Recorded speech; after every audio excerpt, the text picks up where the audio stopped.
A large percentage of the people of the world at the present time are passing through, spiritually, the degree of the fellow craft, with its 5 senses.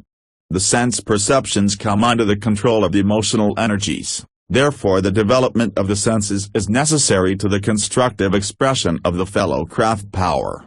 Man must realize that all the powers which his many years of need have earned for him have come in order that through them he may liberate more fully the prisoner within his own being. As the fellow craft degree is the middle of the 3, the spiritual duty of each member is to reach the point of poise or balance, which is always secured between extremes. The mastery of expression is also to be found in this degree. The key words of the fellow craft may be briefly defined as compassion, poise, and transmutation. In the fellow craft degree is concealed the dynamo of human life. The fellow craft is the worker with elemental fire, which it is his duty to transmute into spiritual light. The heart is the center of his activity, and it is while in this degree that the human side of the nature with its constructive emotions should be brought out and emphasized. But all of these expressions of the human heart must become transmuted into the emotionless compassion of the gods, who despite the suffering of the moment, gaze down upon mankind and see that it is good. When the candidate feels that he has reached a point where he is able to manifest every energizing current and fire flame in a constructive, balanced manner and has spiritually lifted the heart sentiments of the mystic out of the cube of matter, he may then expect that the degree of Master Mason is not far off, and so may look forward eagerly to the time of his spiritual ordination into the higher degree. He should now study himself and realize that he cannot receive promotion into the spiritual lodge until his heart is attuned to a superior, spiritual influx from the causal planes of consciousness. The following requirements are necessary before the student can spiritually say that he is a member of the ancient and accepted rite of the fellow craft. 1. The mastery of emotional outbreaks of all kinds, poise under trying conditions, kindness in the face of unkindness, and simplicity with its accompanying power. These points show that the seeker is worthy of being taught by a fellow craftsman. 2. The mastery of the animal energies, the curbing of passion and desire, and the control of the lower nature mark the faithful attempts on the part of the student to be worthy of the fellow craft. 3. The understanding and mastery of the creative forces, the consecration of them to the unfolding of the spiritual nature, and a proper understanding of their physical application, are necessary steps at this stage of the student's growth. 4. The transmutation of personal affection into impersonal compassion shows that the fellow craftsman truly understands his duties and is living in a manner worthy of his order. Personalities cannot bind the true second-degree member, for having raised one point of the compasses he now realizes that all personal manifestations are governed by impersonal principles. 5. At this point the candidate consecrates the 5 senses to the study of human problems with the unfolding of sense centers as the motive, for he realizes that the 5 senses are keys, the proper application of which will give him material for spiritual transmutation if he will apply to them the common divisor of analogy. The entered apprentice may be termed a materialistic degree. The fellow craft is religious and mystical, while the Master Mason is occult or philosophical. Each of these is a degree in the unfoldment of a connected life and intelligence, revealing in ever fuller expression the gradual liberation of the master from the triangular cell of threefold negation which marks the early stage of individualization. Chapter 5. The Master Mason. On the upper steps of spiritual unfoldment stands the Master Mason, who spiritually represents the graduate from the school of esoteric learning. In the ancient symbols he is represented as an old man leaning upon a staff, his long white beard upon his chest, and his deep, piercing eyes sheltered by the brows of a philosopher. He is in truth old, not in years, but in wisdom and understanding, which are the only true measurement of age. Through years and lives of labor he has found the staff of life and truth upon which he leans. He no longer depends upon the words of others but upon the still voice that speaks from the heart of his own being. There is no more glorious position that a man may hold than that of a master builder, who has risen by labor through the degrees of human consciousness. Time is the differentiation of eternity devised by man to measure the passage of human events. On the spiritual planes of nature, it is the space or distance between the stages of spiritual growth, and hence is not immeasurable by material means. Many a child comes into this world a Grand Master of the Masonic school, while many a revered and honored brother passes silently to rest without having gained admittance to its gate. The Master Mason is one whose life is full, pressed down and brimming over with the experience he has gained in his slow pilgrimage up the winding stairs. The Master Mason embodies the power of the human mind, that connecting link which binds heaven and earth together in an endless chain. His spiritual light is greater because he has evolved a higher vehicle for its expression. Above even constructive action and emotion soars the power of thought which swiftly flies on wings to the source of light. The mind is the highest form of his human expression, and he passes into the great darkness of the inner room illuminated only by the fruits of reason. The glorious privileges of a Master Mason are in keeping with his greater knowledge and wisdom. From the student he has blossomed forth as the teacher, from the kingdom of those who follow he has joined that little group who must always lead the way. For him the heavens have opened and the great light has bathed him in its radiance. The prodigal son, so long a wanderer in the regions of darkness, has returned again to his father's house. The voice speaks from the heavens, its power thrilling the master until his own being seems filled with its divinity, saying, "This is my beloved son, in whom I am well pleased." The ancients taught that the sun was not a source of light, life, or power, but a medium through which life and light were reflected into physical substance.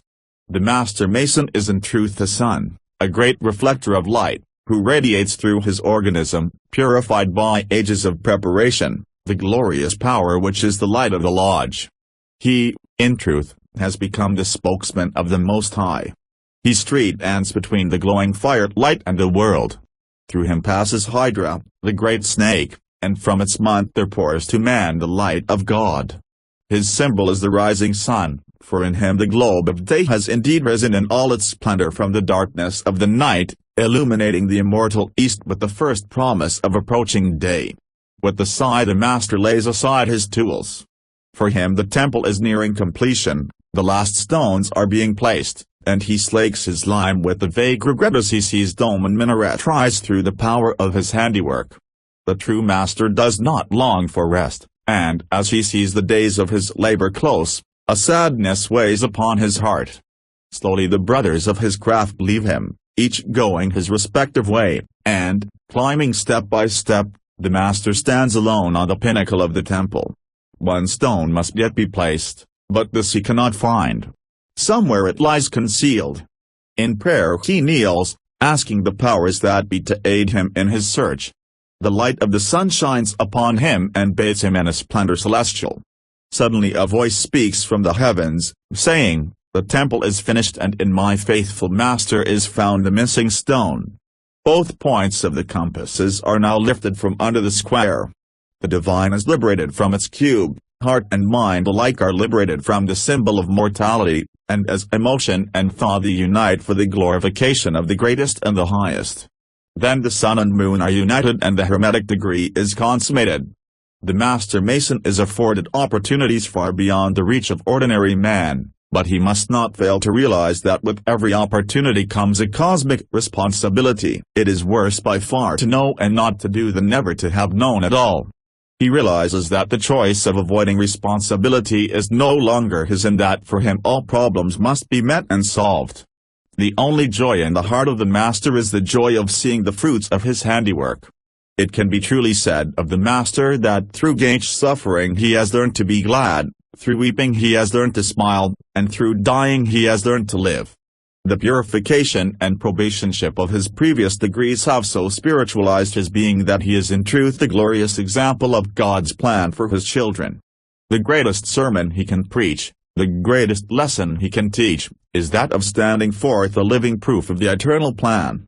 The Master Mason is not ordained, he is the natural product of cause and effect, and none but those who live the cause can produce the effect.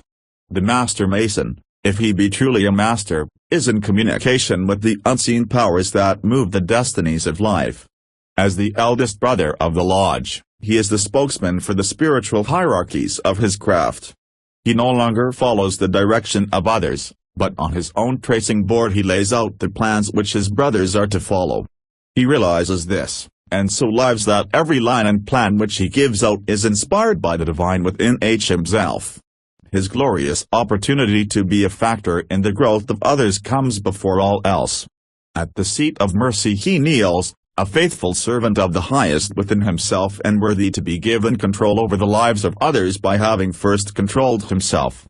Much is said concerning the loss of the Master's word and how the seekers go out to find it but bring back only substitutes. The true Master knows that those who go out can never find the secret trust. He alone can find it who goes within. The true Master Builder has never lost the word but has cherished it in the spiritual locket of his own being. From those who have the eyes to see, nothing is concealed. To those who have the right to know, all things are open books.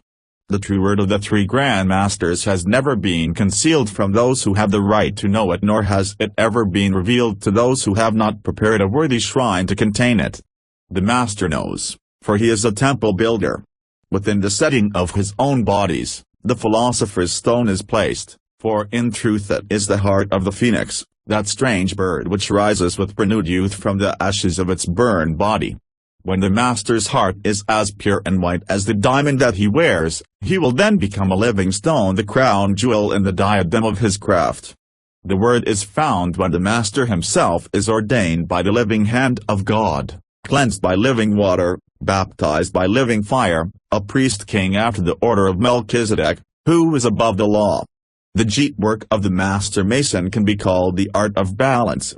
To him is given the work of balancing the triangle that it may blaze forth with the glory of the divine degree. The triple energies of thought, desire, and action must be united in a harmonious blending of expression. He holds in his hands the triple keys. He wears the triple crown of the ancient Magus, for he is in truth the king of heaven, earth, and hell. Salt, sulfur, and mercury are the elements of his work, and with the philosophical mercury he seeks to blend all powers to the glorifying of one end. Behind the degree of Master Mason, there is another not known to earth. Far above him stretch other steps concealed by the blue veil which divides the seen from the unseen. The true brother knows this, therefore he works with an end in view far above the concept of mortal mind. He seeks to be worthy to pass behind that veil and join that band who, unhonored and unsung, carry the responsibilities of human growth. His eyes are fixed forever on the 7 stars which shine down from somewhere above the upper rung of the ladder. With hope, faith, and charity he climbs the steps, and whispering the Master's word to the keeper of the gates, passes on behind the veil. It is then, and then only, that a true Mason is born. Only behind this veil does the mystic student come into his own. The things which we see around us are but forms, promises of a thing unnamed, symbols of a truth unknown. It is in the spiritual temple built without the voice of workman or the sound of hammer that the true initiation is given, and there, robed in the simple lambskin of a purified body, the student becomes a Master Mason, chosen out of the world to be an active worker in the name of the great architect. It is there alone, unseen by mortal eyes, that the greater degrees are given, and there the soul radiating the light of spirit becomes the living star in the blue canopy of the Masonic Lodge. Transmutation. Masonry is eternal truth, personified, idealized, and yet made simple. Eternal truth alone can serve it. Virtue is its priest, patience its warden, illumination its master. The world cannot know this, however, save when Masons in their daily life prove that it is so. Its truth is divine, and is not to be desecrated or defamed by the thoughtlessness of its keepers. Its temple is a holy place, to be entered in reverence. Material thoughts and material dissensions must be left without its gate. They may not enter. Only the pure of heart, regenerated and transmuted, may pass the sanctity of its veil. The schemer has no place in its ranks, nor the materialist in its shrine, for Masons walk on hallowed ground, sanctified by the veneration of